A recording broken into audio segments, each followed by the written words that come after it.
অষ্টম শ্রেণীর সুপ্রিয় শিক্ষার্থী বন্ধুরা, আশা করছি ভালো আছো।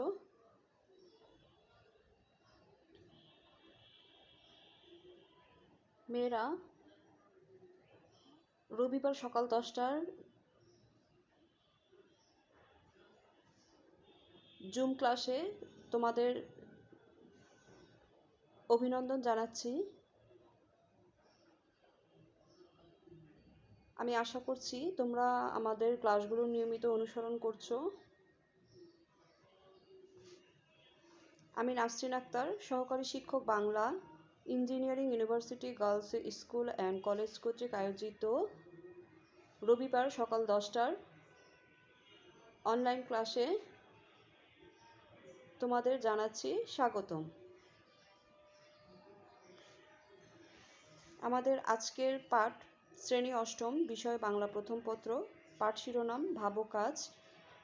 শিক্ষার্থীরা, গত ক্লাসে আমরা অতিথি স্মৃতি পড়েছি। অতিথি স্মৃতি থেকে জ্ঞানমূলক প্রশ্ন বাড়ির কাজ ছিল, তোমরা অনেকে বাড়ির কাজ করেছো। আবার দুঃখিত, জ্ঞানমূলক না, আমি অনুধাবনমূলক প্রশ্ন দিয়েছি। তোমরা কেউ কেউ প্রশ্নের উত্তর দিতে পেরেছো, সেই জন্য তোমাদের অসংখ্য ধন্যবাদ। আর যারা বাড়ির কাজ পাওনি, আমি এর আগেও বলেছি যে আমাদের এই ক্লাসগুলো ইউটিউবে আপলোড করা থাকে, তোমরা সেখান থেকে ক্লাসগুলো সংগ্রহ করবে এবং আমাদের লেকচারগুলো অনুসরণ করবে, বাড়ির কাজ সংগ্রহ করবে এবং নিয়মিত বাড়ির কাজগুলো সম্পন্ন করবে। তো শিক্ষার্থী বন্ধুরা, আজকে আমাদের পাঠের বিষয় হচ্ছে ভাবো কাজ। গত ক্লাসে আমরা অতিথি স্মৃতি গল্পটি পড়েছিলাম। অতিথি স্মৃতি গল্পের মূল বিষয়বস্তু অবশ্যই তোমাদের মনে আছে, যে সেখানে একটি কুকুরের কথা বলা হয়েছে, অর্থাৎ কুকুরকেই অতিথি হিসেবে চিহ্নিত করা হয়েছে। লেখক বা গল্পকথক শারীরিক অসুস্থতার জন্য ডাক্তারের পরামর্শে দেওঘরে এসেছিলেন বায়ু পরিবর্তনের জন্য, এবং সেখানেও অল্প কয়েকদিনের জন্য একটি কুকুরের সঙ্গে তার সাক্ষাৎ হয়েছিল বা সুসম্পর্ক গড়ে উঠেছিল, কিন্তু প্রতিকূল পরিবেশের কারণে সেই সম্পর্কটা স্থায়ী রূপ লাভ করতে পারেনি। তারই একটি চিত্র অতিথি স্মৃতি গল্পে তুলে ধরা হয়েছে। এবং লেখক যখন নিজের বাড়ি ফিরে যাবেন, তখন সেই অতিথির প্রতি তার এমন একটি টান বা সুসম্পর্ক সৃষ্টি হয়েছিল, যার কারণে তিনি আরও 2-3 দিন নানা ছলছুতোয় দেরি করেছিলেন নিজের বাসগৃহে ফিরে যেতে। তো মূলত শুধুমাত্র যে মানুষের সাথে মানুষের সুসম্পর্ক গড়ে ওঠে তা নয়, মানুষের সাথে প্রাণীর, আবার প্রাণীর সঙ্গে মানুষেরও যে একটি সুসম্পর্ক গড়ে উঠতে পারে, তারই একটি চিত্র আমরা অতিথি স্মৃতি গল্পে দেখতে পেয়েছি। তো শিক্ষার্থীরা, আজকে আমরা যা পড়তে যাচ্ছি তা হচ্ছে ভাবো কাজ, এবং এটি হচ্ছে একটি প্রবন্ধ। তো প্রবন্ধটি অবশ্যই তোমরা মনোযোগ সহকারে পড়বে, কারণ হচ্ছে গল্পের চাইতে প্রবন্ধ থেকে সৃজনশীল প্রশ্নের উত্তর দেওয়াটা একটু কঠিন হয়। শিখন ফল। এই পাঠ শেষে শিক্ষার্থীরা যা জানতে পারবে, যে কাজী নজরুল ইসলাম সম্পর্কে জানতে পারবে, ভাবো কাজের পার্থক্য নির্ণয় করতে পারবে, স্পিরিট বা আত্মার শক্তি সম্পর্কে ধারণা লাভ করতে পারবে, লক্ষ্য অর্জনের পদক্ষেপ কেমন হওয়া উচিত তা অনুধাবন করতে পারবে, ভাবের আবেগকে পরিহার করে কাজ করার দিক নির্দেশনা লাভ করতে পারবে। শিক্ষার্থীরা, ভাবো কাজ প্রবন্ধটি লিখেছেন কাজী নজরুল ইসলাম। তোমরা স্ক্রিনে কাজী নজরুল ইসলামকে দেখতে পাচ্ছ, এবং তোমরা জানো যে তিনি হচ্ছেন আমাদের জাতীয় কবি এবং বিদ্রোহী কবি। কাজী নজরুল ইসলাম তার কবিতায় পরাধীনতা ও অন্যায়ের বিরুদ্ধে বিদ্রোহ ঘোষণা করেছিলেন, অর্থাৎ তিনি তার লেখার মাধ্যমে বা লেখনীতে বিদ্রোহ তুলে ধরেছিলেন, এবং তা হচ্ছে যে অবিচার ও শোষণের বিরুদ্ধে। অর্থাৎ তিনি তৎকালীন সময়ে অবিচার ও শোষণের বিরুদ্ধে প্রবল প্রতিবাদ করেছিলেন, আর এই জন্যই তাকে বিদ্রোহী কবি বলা হয়। এছাড়াও কাজী নজরুল ইসলাম হচ্ছেন আমাদের জাতীয় কবি, অর্থাৎ কবিকে বাংলাদেশের স্বাধীনতার পর 1972 সালে ঢাকায় এনে বাংলাদেশের নাগরিকত্ব প্রদান করা হয়। আর তিনি হচ্ছেন আমাদের জাতীয় কবি কাজী নজরুল ইসলাম। তো শিক্ষার্থীরা, চলো আমরা কাজী নজরুল ইসলামের পরিচিতি জেনে নেই। তোমরা তোমাদের পাঠ্য বইয়ের 10 পৃষ্ঠা বের করো, দেখো সেখানে কাজী নজরুল ইসলামের পাঠ পরিচিতি দেওয়া আছে। পাঠ পরিচিতিটি আমি পড়ছি। কাজী নজরুল ইসলাম 1899 খ্রিস্টাব্দে 24শে মে বঙ্গাব্দ হচ্ছে 1306, 11ই জ্যৈষ্ঠ বর্ধমান জেলার আসানসোল মহকুমার চুরুলিয়া গ্রামে জন্মগ্রহণ করেন। শিক্ষার্থীরা, তোমরা কাজী নজরুল ইসলামের জন্মসাল অর্থাৎ ইংরেজি এবং বঙ্গাব্দ দুটি দাগিয়ে রাখো, কারণ এটি হচ্ছে বহু নির্বাচনী বা জ্ঞানমূলক প্রশ্নের জন্য অবশ্যই প্রয়োজন। কত সালে এবং কোথায় জন্মগ্রহণ করেন তা আমরা জেনে গিয়েছি যে কাজী নজরুল ইসলাম 1899 খ্রিস্টাব্দে 24শে মে, আর বঙ্গাব্দ হচ্ছে 1306, 11ই জ্যৈষ্ঠ বর্ধমান জেলার আসানসোল মহকুমার চুরুলিয়া গ্রামে জন্মগ্রহণ করেন। তিনি বিদ্যালয়ের পড়াশোনা শেষ করতে পারেননি। 10ম শ্রেণীর ছাত্র থাকাকালে প্রথম মহাযুদ্ধ শুরু হলে তিনি স্কুল ছেড়ে বাঙালি পল্টনে যোগদান করেন। তো শিক্ষার্থীরা, এখানে আমরা জানলাম যে কাজী নজরুল ইসলাম বিদ্যালয়ে পড়াশোনা শেষ করতে পারেননি। তিনি 10ম শ্রেণীতে ছাত্র থাকাকালীন সময়ে যখন মহাযুদ্ধ শুরু হয়েছিল তখন স্কুল ছেড়ে বাঙালি পল্টনে যোগদান করেন এবং যুদ্ধ শেষ হলে 1919 খ্রিস্টাব্দে বাঙালি পল্টন ভেঙে দেওয়া হয়। মেয়েরা, তোমরা এই লাইনটিও দাগিয়ে রাখো যে এখানেও প্রশ্ন হবে যে বাঙালি পল্টন কত সালে বা কত খ্রিস্টাব্দে ভেঙে দেওয়া হয়। নজরুল কলকাতায় ফিরে এসে সাহিত্য চর্চায় আত্মনিয়োগ করেন। এই লাইনটিও তোমরা দাগিয়ে রাখো যে কাজী নজরুল ইসলাম কখন সাহিত্য সাধনায় আত্মনিয়োগ করেন।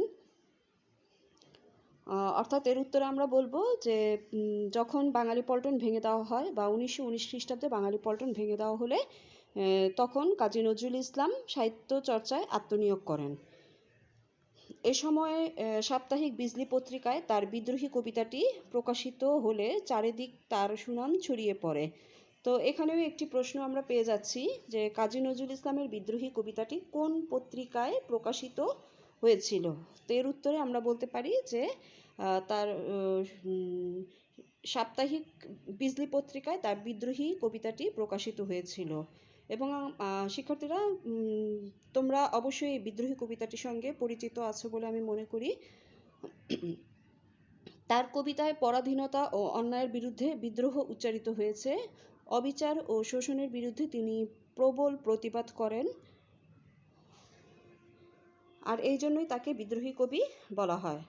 তো মেয়েরা, তোমরা এটুকু একটু জেনে রাখো যে কাজী নজরুল ইসলামকে কেন বিদ্রোহী কবি বলা হয়, এটিও একটি প্রশ্ন হয়। তো এর উত্তরে অবশ্যই তোমরা বলবে যে কাজী নজরুল ইসলাম পরাধীনতা অর্থাৎ তার কবিতায় বা লেখায় পরাধীনতা ও অন্যায়ের বিরুদ্ধে বিদ্রোহ ঘোষণা করেছিলেন বা বিদ্রোহ উচ্চারিত হয়েছে এবং অবিচার ও শোষণের বিরুদ্ধে তিনি প্রবল প্রতিবাদ করেছেন, যার কারণে তাকে বিদ্রোহী কবি বলা হয়। তার রচনাবলী কবিতা, সঙ্গীত, উপন্যাস, নাটক, দুঃখিত আমি আবার পড়ছি যে কাজী নজরুল ইসলামের রচনাবলী অসাম্প্রদায়িক চেতনার এক উজ্জ্বল দৃষ্টান্ত, অর্থাৎ যেখানে সাম্প্রদায়িকতার পরিচয় নেই। কাজী নজরুল ইসলামের রচনাবলীর মধ্যে কোনো সাম্প্রদায়িকতার পরিচয় নেই, এই কারণে বলা হয়েছে যে অসাম্প্রদায়িক চেতনার এক উজ্জ্বল দৃষ্টান্ত। কবিতা, সঙ্গীত, উপন্যাস, নাটক, প্রবন্ধ, গল্প সাহিত্যের সকল শাখায় আমরা তার প্রতিভার উজ্জ্বল পরিচয় পেয়ে থাকি। তিনি সাম্যবাদী চেতনাভিত্তিক কবিতা, শ্যামাসঙ্গীত, ইসলামী গান ও গজল লিখে প্রশংসা পেয়েছেন। তো শিক্ষার্থীরা, এই লাইনটি তোমরা দাগিয়ে রাখো বা আন্ডারলাইন করো যে বাংলা সাহিত্যের আর কোনো কবি সাহিত্যিকদের মধ্যে এই পরিচয়টি পাওয়া যায়নি, যা শুধুমাত্র কাজী নজরুল ইসলামের মধ্যেই পাওয়া গিয়েছে যে তিনি শ্যামাসঙ্গীত বা ইসলামী গান ও গজল লিখে প্রশংসা পেয়েছেন। এছাড়া কাজী নজরুল ইসলাম আরবি ফার্সি শব্দের ব্যবহারেও কুশলতা দেখিয়েছেন, কিন্তু দুর্ভাগ্য যে মাত্র 43 বছর বয়সে তিনি কঠিন রোগে আক্রান্ত হন এবং তার সাহিত্য সাধনায় ছেদ ঘটে। অর্থাৎ মাত্র 43 বছর বয়সে এই মহান কবি দুরারোগ্য রোগে আক্রান্ত হয়ে পড়েন এবং তিনি যে সাহিত্য সাধনা করতেন সেখানে তার সাহিত্য সাধনায় একটা বাধার সৃষ্টি হয়। বাংলাদেশের স্বাধীনতার পর 1972 সালে কবিকে ঢাকায় এনে বাংলাদেশের নাগরিকত্ব প্রদান করা হয়। তো এই লাইনটিও তোমরা দাগিয়ে রাখো যে এখানে আমরা জানতে পেরেছি, অথবা প্রশ্ন হবে যে কত সালে কবিকে নাগরিকত্ব প্রদান করা হয়। তো বাংলাদেশ স্বাধীনতার পর 1972 সালে কবিকে ঢাকায় এনে বাংলাদেশের নাগরিকত্ব প্রদান করা হয়। তিনি আমাদের জাতীয় কবি। তার বিখ্যাত গ্রন্থগুলোর মধ্যে রয়েছে কাব্যগ্রন্থ। কাব্যগ্রন্থের মধ্যে রয়েছে অগ্নিবীণা, বিষের বাসী, সাম্যবাদী, সর্বহারা, সিন্ধি হিন্দোল, চক্রবাক। এগুলো হচ্ছে কাজী নজরুল ইসলাম রচিত কাব্যগ্রন্থ। এরপর হচ্ছে উপন্যাস। উপন্যাসের মধ্যে রয়েছে দুটি, এক হচ্ছে মৃত্যুক্ষুধা, অপরটি হচ্ছে কুহেলিকা। এরপর হচ্ছে গল্পগ্রন্থ, ব্যথার দান, রিক্তের বেদন, শিউলিমালা। আর প্রবন্ধ গ্রন্থের মধ্যে রয়েছে যুগবাণী, রুদ্রমঙ্গল, এবং নাটকের মধ্যে রয়েছে ঝিলিমিলি, আলেয়া, মধুমালা ইত্যাদি। তো শিক্ষার্থীরা এই নামগুলো অবশ্যই তোমাদেরকে আলাদা আলাদাভাবে শিখতে হবে, কারণ তোমরা তোমাদের পাঠ্য বইয়ে পেয়েছো যে কাব্যগ্রন্থের নামগুলো আলাদা দেওয়া আছে, উপন্যাসের নাম, গল্পগ্রন্থ, প্রবন্ধ গ্রন্থ প্রত্যেকটির নাম আলাদা করে দেওয়া আছে। কারণ তোমাদের জ্ঞানমূলক এবং বহু নির্বাচনী প্রশ্নের জন্য এই নামগুলো জানতে হবে। কারণ ধরো হয়তো এরকম প্রশ্ন হতে পারে বহু নির্বাচনীতে যে অগ্নিবীণা নামটি তুলে ধরলো এবং বলা হলো যে অগ্নিবীণা কাজী নজরুল ইসলাম রচিত কোন ধরনের সাহিত্য, যে এটি কি কাব্যগ্রন্থ কিনা, অথবা উপন্যাস নাকি প্রবন্ধ, এই ধরনের প্রশ্ন হতে পারে। সেই জন্য যে প্রত্যেকটির নাম তোমাদেরকে আলাদা করে শিখতে হবে, অর্থাৎ কোনগুলো কাব্যগ্রন্থ, কোনগুলো উপন্যাস, সেই নামগুলো তোমরা একটু আলাদা করে শিখে ফেলবে। এরপর দেখো অবশেষে রয়েছে যে কবি 1976 খ্রিস্টাব্দে 29 আগস্ট ঢাকায় মৃত্যুবরণ করেন। তো শিক্ষার্থীরা এই হচ্ছে কাজী নজরুল ইসলামের পরিচিতি। তো তোমাদের এই কাজী নজরুল ইসলাম সম্পর্কে বা কবি পরিচিতি, লেখক পরিচিতি সম্পর্কে আর কিছু জানার আছে কি না?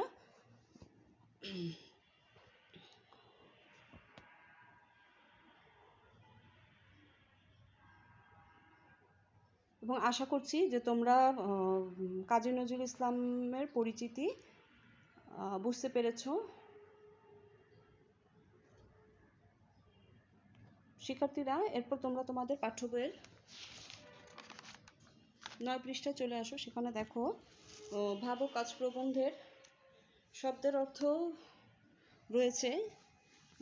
এই শব্দের অর্থগুলো তোমাদের পড়তে হবে, কারণ হচ্ছে যেখানে বেশ কিছু নতুন শব্দের অর্থ দেওয়া আছে যেগুলো আমি জানি যে তোমাদের অজানা। আর এছাড়াও জ্ঞানমূলক বহু নির্বাচনী প্রশ্ন এই শব্দের অর্থ থেকে হতে পারে। আর সেই কারণে তোমাদের এই শব্দের অর্থ বা গুলো বাদ দেওয়া যাবে না, অবশ্যই পড়তে হবে। তাহলে দেখো, চলো আমরা জেনে নেই যে শব্দের অর্থগুলো কি। প্রথমে রয়েছে আসমান, এর অর্থ হচ্ছে আকাশ। জমিন, জমিন অর্থ হচ্ছে মাটি বা ভূপৃষ্ঠ। কবজায়, এর অর্থ হচ্ছে আয়ত্তে বা অধিকারে। মশগুল অর্থ মগ্ন বা বিভোর। বদখেয়াল, বদখেয়াল শব্দের অর্থ হচ্ছে খারাপ চিন্তা বা খারাপ আচরণ। দাদ, দাদ অর্থ হচ্ছে প্রতিশোধ বা প্রতিহিংসা। তো শিক্ষার্থীরা আমি অবশ্যই জানি যে এই শব্দটি একেবারেই তোমাদের জন্য নতুন, আর এই কারণে আমি বলেছি যে শব্দের অর্থগুলো তোমাদের জানা প্রয়োজন। কি তোমরা কি আগে শুনেছো এই শব্দটি? না, তোমরা এই শব্দটির সঙ্গে পরিচিত নয়। তো এরপর রয়েছে আমাদের শব্দ কর্পূর, এর অর্থ হচ্ছে বৃক্ষরস থেকে তৈরি গন্ধদ্রব্য বিশেষ, যা বাতাসের সংস্পর্শে অল্পক্ষণের মধ্যে ক্ষয়প্রাপ্ত হয়।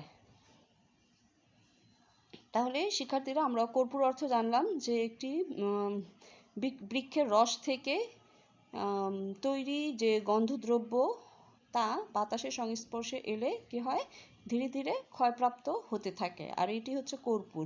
এরপর রয়েছে ঋষি, ঋষি অর্থ হচ্ছে শাস্ত্রজ্ঞ, তপস্বী, মুনি বা যোগী। এরপর হচ্ছে বানভাসী, বানভাসী হচ্ছে বন্যায় ভাসানো বা বন্যায় যা বা যাদের ভাসিয়ে আনে। এর পরের শব্দের অর্থটি বা শব্দটি রয়েছে বন্দোবস্ত, এর অর্থ হচ্ছে ব্যবস্থা বা আয়োজন। অনর্থক শব্দের অর্থ হচ্ছে ব্যর্থ, নিষ্ফল, অকারণ। কুম্ভকর্ণ, শিক্ষার্থীরা তোমরা দেখো, কুম্ভকর্ণ অর্থ হচ্ছে রামায়ণে বর্ণিত রাবণের ছোট ভাইয়ের নাম। সে এক নাগাড়ে 6 মাস ঘুমাতো। এখানে যে খুব ঘুমায় বা সহজে যাকে জাগানো যায় না তাকে বোঝানো হয়েছে। শিক্ষার্থীরা তোমরা কি এই নামটির সঙ্গে পরিচিত? না, এই নামটির সঙ্গে তোমরা পরিচিত নয়, কারণ হচ্ছে যে এটি হচ্ছে এখানে রামায়ণে বর্ণিত বলেছে। এছাড়াও হচ্ছে যে মাইকেল মধুসূদন দত্তের যে মহাকাব্য রয়েছে মেঘনাদ বধ কাব্য, সেটি হচ্ছে রাম এবং রাবণের মধ্যে সংঘটিত যুদ্ধের কাহিনী নিয়ে রচিত সেই মহাকাব্যটি মেঘনাদ বধ কাব্য, অর্থাৎ মেঘনাদকে বধ করার যে কাহিনী সেটি হচ্ছে মেঘনাদ বধ কাব্য। সেখানে হচ্ছে রাম এবং রাবণের মধ্যে যুদ্ধ সংঘটিত হয়। আর রাবণের ছোট ভাই হচ্ছে কুম্ভকর্ণ, সে এক নাগাড়ে 6 মাস ঘুমাতো। আর এই ভাবো কাজ প্রবন্ধে যে খুব ঘুমায়, অর্থাৎ যে খুব বেশি ঘুমায় বা যাকে ঘুম থেকে সহজে জাগানো যায় না তাকে বোঝানো হয়েছে। এরপর রয়েছে হুজুগ, এর শব্দর অর্থ হচ্ছে সাময়িক আন্দোলন বা জনরব, গুজব। হুজুগ অর্থ গুজবও হতে পারে। সংকল্প অর্থ হচ্ছে প্রতিজ্ঞা বা শপথ। স্পিরিট অর্থ হচ্ছে ইংরেজি স্পিরিট শব্দটির এর অর্থ উদ্দীপনা, উৎসাহ, শক্তি। কিন্তু ভাবকাজ প্রবন্ধে আত্মার শক্তির পবিত্রতা অর্থে স্পিরিট শব্দটি ব্যবহৃত হয়েছে। অর্থাৎ কি বলেছি, যে আত্মার শক্তির পবিত্রতা অর্থে এই স্পিরিট শব্দটি ব্যবহার করা হয়েছে। এরপর রয়েছে কল্লকার।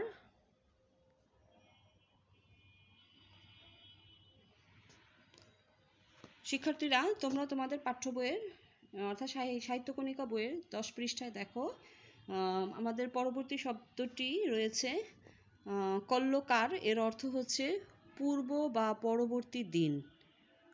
পূর্ব বা পরবর্তী দিন, কিন্তু এখানে পূর্বের দিন অর্থে ব্যবহৃত হয়েছে কল্লকার, অর্থ পূর্বে, আগের দিন। আগের দিনকে বোঝানো হয়েছে কল্লকার। লাপরোয়া অর্থ হচ্ছে গ্রাহ্য না করা। শিক্ষার্থীরা এই শব্দটিও একেবারেই তোমাদের জন্য নতুন। লাপরোয়া এর অর্থ হচ্ছে গ্রাহ্য না করা, অর্থাৎ মূল্যায়ন না করা যেটাকে বোঝায়। এরপর রয়েছে দস্তুর মতো, অর্থাৎ রীতিমতো বা যথেষ্ট, নিতান্ত। দস্তুর মতো অর্থ হচ্ছে রীতিমতো, যথেষ্ট বা নিতান্ত। সুবর্ণ অর্থ হচ্ছে সোনা বা স্বর্ণ। মেয়েরা তোমরা সোনা বা স্বর্ণ এই দুটি শব্দের সঙ্গে অবশ্যই পরিচিত, কিন্তু সুবর্ণ হচ্ছে একেবারেই নতুন একটি শব্দ তোমাদের জন্য। এরপর হচ্ছে পুয়াল। পুয়াল অর্থ হচ্ছে খড়। খড় কি কাজে লাগে মেয়েরা বলো তো? হ্যাঁ, ঠিকই বলেছো, যে আসলে খড় হচ্ছে কি, গরুকে খাওয়ানো হয় সেটিকে খড় বলা হয়। আর এর অর্থ পেয়েছি আমরা যে পুয়াল অর্থ হচ্ছে খড়। এরপরের শব্দটি রয়েছে আমার 10 চক্রে ভগবান ভূত, অর্থাৎ 10 জনের চক্রান্তে সাধু ও অসাধু প্রতিপন্ন হতে পারে, বা বহু লোকের ষড়যন্ত্রে অসম্ভবও সম্ভব হয়। অর্থাৎ এখানে বলা হয়েছে যে একজন ভালো ব্যক্তির আশেপাশে যদি 4-5 জন খারাপ ব্যক্তি থাকে বা খারাপ মানুষ থাকে, তখন যে ভালো তাকে বলা হবে সাধু, আর যে খারাপ সে হচ্ছে অসাধু। তাহলে কি হতে পারে, সেই অসাধু ব্যক্তির চক্রান্তে পড়ে সাধু ব্যক্তিও অসাধুতে পরিণত হতে পারে। অর্থাৎ বহু লোকের ষড়যন্ত্রে যে কাজ করা অসম্ভব সেটিও সম্ভব হয়ে পড়ে। আমাদের পরবর্তী শব্দটি রয়েছে কাণ্ডাকাণ্ড। এর অর্থ হচ্ছে ন্যায় অন্যায় বা ভালো মন্দ। পরের শব্দটি হচ্ছে উদ্মসার। উদ্মসার হচ্ছে বন্ধন মুক্ত সার, অর্থাৎ যে সার কি কোনো লাগামহীন বা বন্ধন মুক্ত, বাধা মানে না যে সার। এর পরের শব্দটি হচ্ছে প্ররোচনা। এর অর্থ হচ্ছে উস্কানি বা উত্তেজনা সৃষ্টি, উস্কানি বা উত্তেজনা সৃষ্টি। আচ্ছা শিক্ষার্থীরা, এরপর আমরা চলে যাব পাঠের উদ্দেশ্য, অর্থাৎ এই প্রবন্ধটি পাঠ করে, ভাবো কাজ প্রবন্ধটি পাঠ করে শিক্ষার্থীরা মহৎ কাজের জন্য অনুপ্রাণিত হবে। শুধু ভাবের উচ্ছ্বাসে উদ্বেল হওয়া নয়, ভাবের সঙ্গে পরিকল্পিত কর্মশক্তি ও বাস্তব উদ্যোগের প্রয়োজন সম্পর্কে সচেতন হবে। অর্থাৎ শিক্ষার্থীরা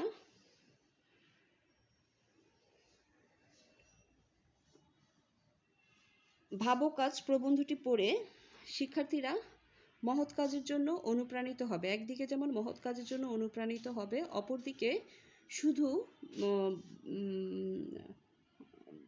ভাবের আবেগে ভেসে গেলেই হবে না। অর্থাৎ যে কোনো একটি কাজ করতে গেলে প্রথমে ভাবের যেমন প্রয়োজন রয়েছে, কিন্তু শুধু ভাব দেখালেই হবে না, কাজটিকে বাস্তবে রূপায়ণ করতে হবে, অর্থাৎ বাস্তবে প্রয়োগ করতে হবে, এবং সেই সম্পর্কে শিক্ষার্থীরা সচেতন হবে। এটি হচ্ছে ভাবো কাজ প্রবন্ধটির পাঠের উদ্দেশ্য। এরপর রয়েছে পাঠ পরিচিতি। শিক্ষার্থীরা আমরা পাঠ পরিচিতিতে যাচ্ছি, তোমরা বই দেখো। যে ভাব ও কাজের মধ্যে পার্থক্য অনেক। মানুষকে উদ্বুদ্ধ করার জন্য ভাবের গুরুত্ব অপরিসীম, কিন্তু শুধু ভাব দিয়ে মহৎ কিছু অর্জন করা যায় না। অর্থাৎ শিক্ষার্থীরা এই প্রবন্ধটির নাম হচ্ছে কি ভাব ও কাজ।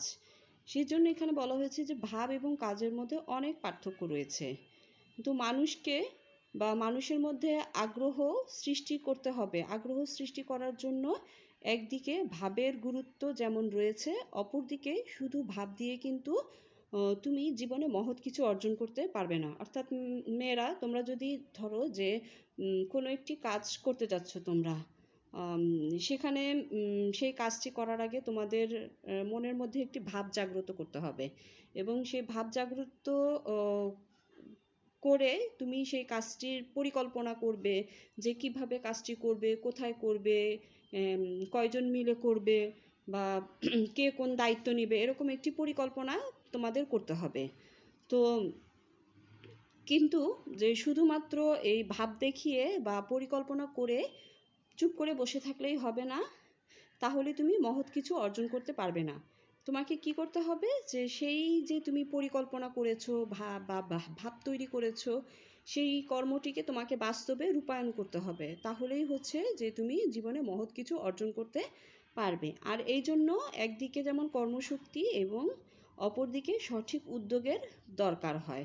অর্থাৎ তোমার মধ্যে কর্মশক্তি আছে কিনা, বা তুমি সেই কাজটি করতে পারছো কিনা, সেই উদ্যোগ গ্রহণ করতে হবে। ভাবের দ্বারা মানুষকে জাগিয়ে তোলা যায়, কিন্তু যথাযথ পরিকল্পনা ও কাজের স্পৃহা ছাড়া যে কোনো ভালো উদ্যোগ নষ্ট হয়ে যেতে পারে। অর্থাৎ কি বলা হয়েছে এখানে, তোমরা একটু লক্ষ্য করো, যে ভাবের দ্বারা মানুষকে জাগিয়ে তোলা যায়। অর্থাৎ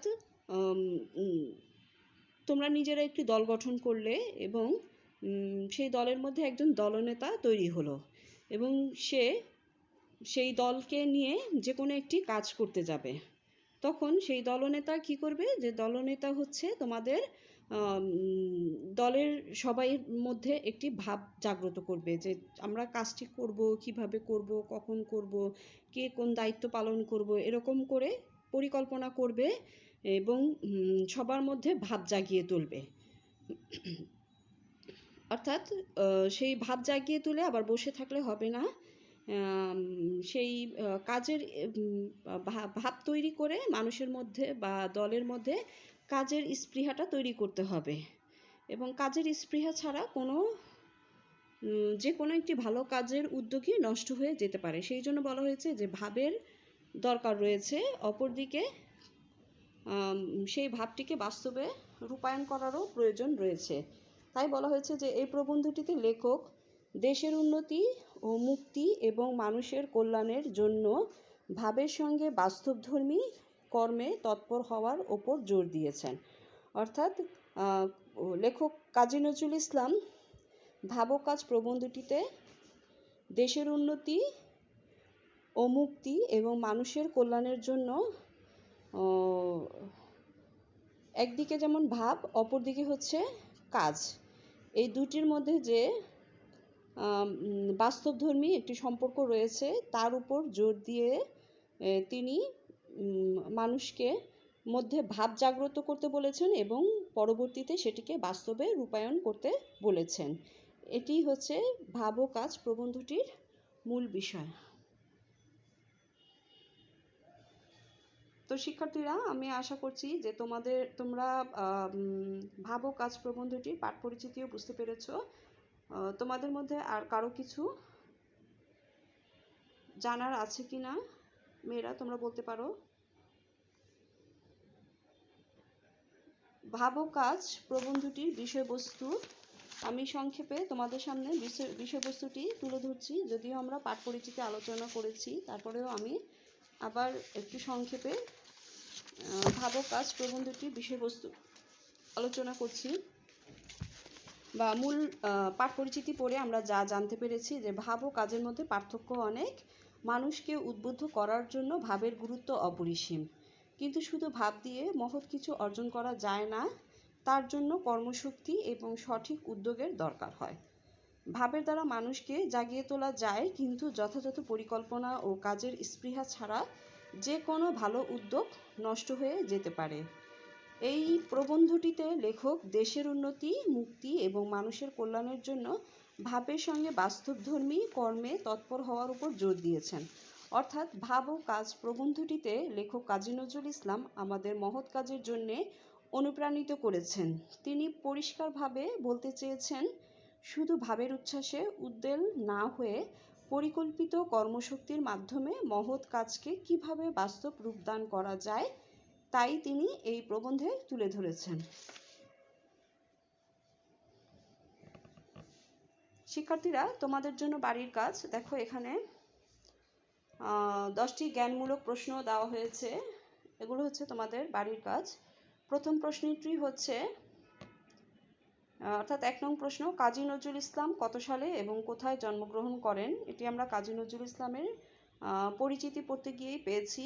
2 নং প্রশ্ন হচ্ছে, কত সালে বাঙালি পল্টন ভেঙে দেওয়া হয়? শিক্ষার্থীরা, আমি আন্তরিকভাবে দুঃখিত, 2 নং প্রশ্নে পল্টন বানানটি ভুল আছে। এখানে হবে যে কত সালে বাঙালি পল্টন ভেঙে দেওয়া হয়। এটিও আমরা কাজী নজরুল ইসলামের পরিচিতি পড়তে গিয়েই জেনেছি যে 1919 খ্রিস্টাব্দে বাঙালি পল্টন ভেঙে দেওয়া হয়। আমাদের 3 নং প্রশ্ন হচ্ছে, বিদ্রোহী কবিতাটি কোন পত্রিকায় প্রকাশিত হয়? বিদ্রোহী কবিতাটি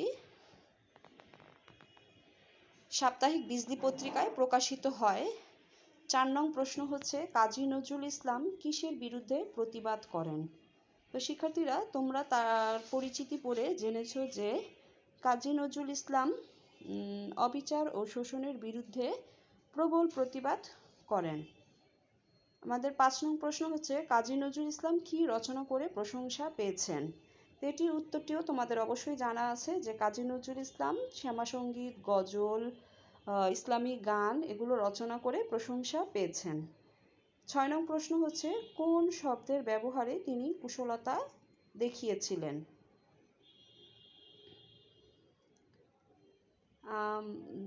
আরবি ফার্সি শব্দের ব্যবহারে কাজী নজরুল ইসলাম কুশলতা দেখিয়েছিলেন। 7 নং প্রশ্ন হচ্ছে, কত বছর বয়সে তিনি কঠিন রোগে আক্রান্ত হন? অর্থাৎ আমরা জেনেছি যে মাত্র 43 বছর বয়সে কবি কাজী নজরুল ইসলাম কঠিন রোগে আক্রান্ত হন। 8 নং প্রশ্ন হচ্ছে, কত সালে কবিকে নাগরিকত্ব প্রদান করা হয়? এর উত্তরে তোমরা বলতে পারো যে বাংলাদেশ স্বাধীনতার পর 1972 সালে কবিকে ঢাকায় আনা হয় এবং তাকে নাগরিকত্ব প্রদান করা হয়। 9 নং প্রশ্ন হচ্ছে, তার বিখ্যাত 2টি কাব্যগ্রন্থের নাম লিখো। তোমরা তোমাদের পাঠ্য বইয়ে বেশ কয়েকটি কাব্যগ্রন্থের নাম পাবে। তার মধ্যে রয়েছে অগ্নিবীণা, বিষেরবাসী, সাম্যবাদী, সর্বহারা। এখান থেকে যে কোনো 2টি নাম লিখলেই হবে। অর্থাৎ ইচ্ছে করলে তোমরা প্রথম 2টি নামও নিতে পারো, অগ্নিবীণা, বিষেরবাসী, অথবা বেশ কয়েকটি নাম দেওয়া আছে, সেখান থেকে তোমরা 2টি নাম উল্লেখ করলেই হয়ে যাবে। 10 নং প্রশ্ন হচ্ছে, কাজী নজরুল ইসলাম কত সালে এবং কোথায় মৃত্যুবরণ করেন? এটিও আমরা পেয়েছি তার পরিচিতি পড়ে যে 1976 খ্রিস্টাব্দে কাজী নজরুল ইসলাম ঢাকায় মৃত্যুবরণ করেন। তো তো শিক্ষার্থীরা অবশ্যই তোমরা আজকের তারিখ দিয়ে এই বাড়ির কাজগুলো বাংলা প্রথম পত্র খাতায় সুন্দর করে করে ফেলবে। আমি আশা করছি তোমরা এই উত্তরগুলো অবশ্যই পাঠ্য বই সহায়তায় লিখতে পারবে। তো সবাই ভালো থেকো। আগামী জুম ক্লাসে আবার তোমাদের সাথে দেখা হবে, কথা হবে। সে পর্যন্ত সবাই ভালো থেকো, নিরাপদে থেকো এবং নিয়মিত লেখাপড়া করো। সবাইকে ধন্যবাদ।